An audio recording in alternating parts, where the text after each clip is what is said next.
빛을 따라서 빛을 따라서 매주 화요일 이 시간에는 서대문교회 최종태 목사님께서 말씀 전하십니다.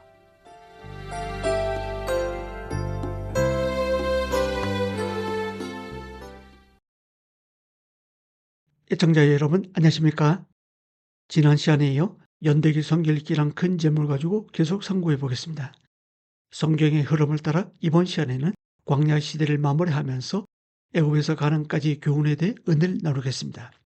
먼저 신명기 사관으로 구약의 역사를 조망해 보겠습니다. 신명기 28장은 신명기 사관이라고도 합니다.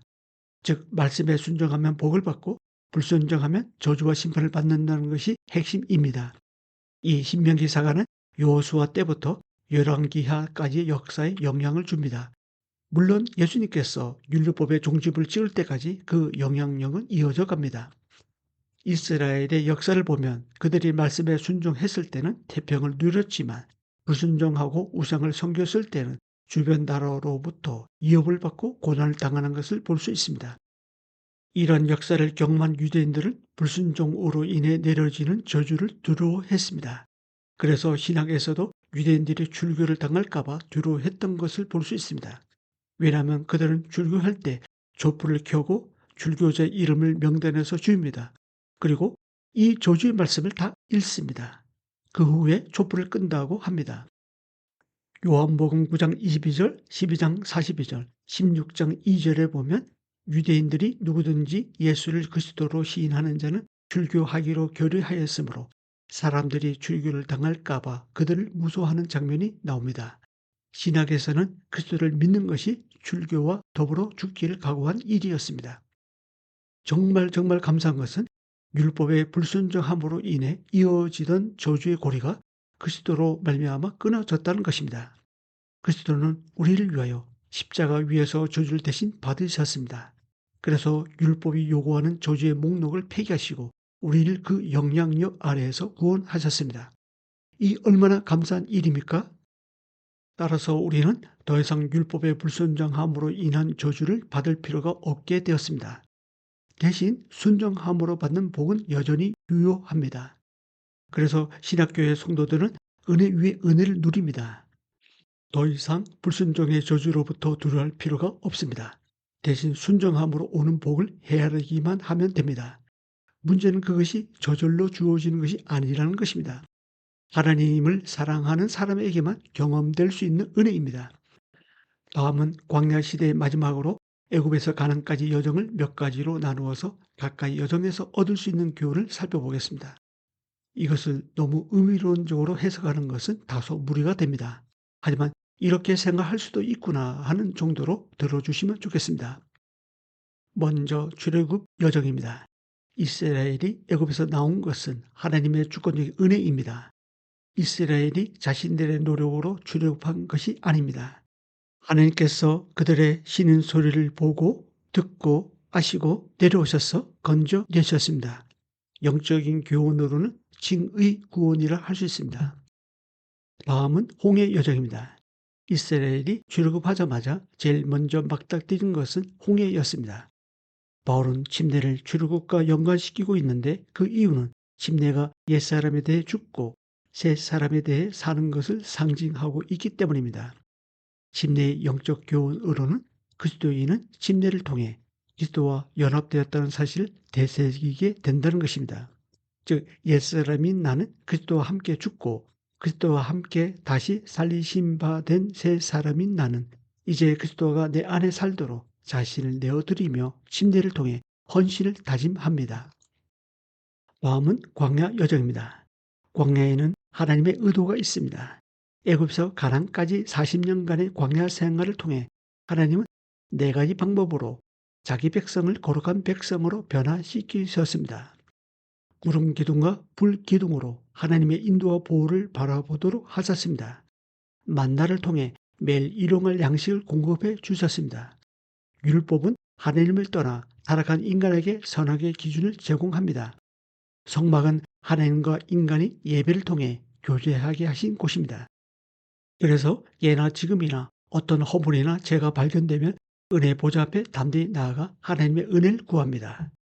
무엇보다 하나님은 광야를 통해 세속주의, 노예 근성, 패배의식이 제거되길 원하신다는 것입니다. 광야가 주는 영적 교훈은 자기를 부인하고 자기 십자가를 지고 주님을 따르도록 하는 데 있습니다. 다음은 요단강 여정입니다. 요단강을 건너기 전에는 말씀으로 무장합니다. 영적 교훈으로는 우리에게도 언젠가는 요단강을 건너는 것과 같이 인생을 마무리하는 때가 온다는 것입니다. 그때가 되면 인생의 모든 수고가 끝나고 주님과 함께 영구한 도성이 천국에서 안식하게 될 것입니다. 다음은 가나안 여정입니다. 가나안은 하나님께서 안식을 약속하신 땅입니다.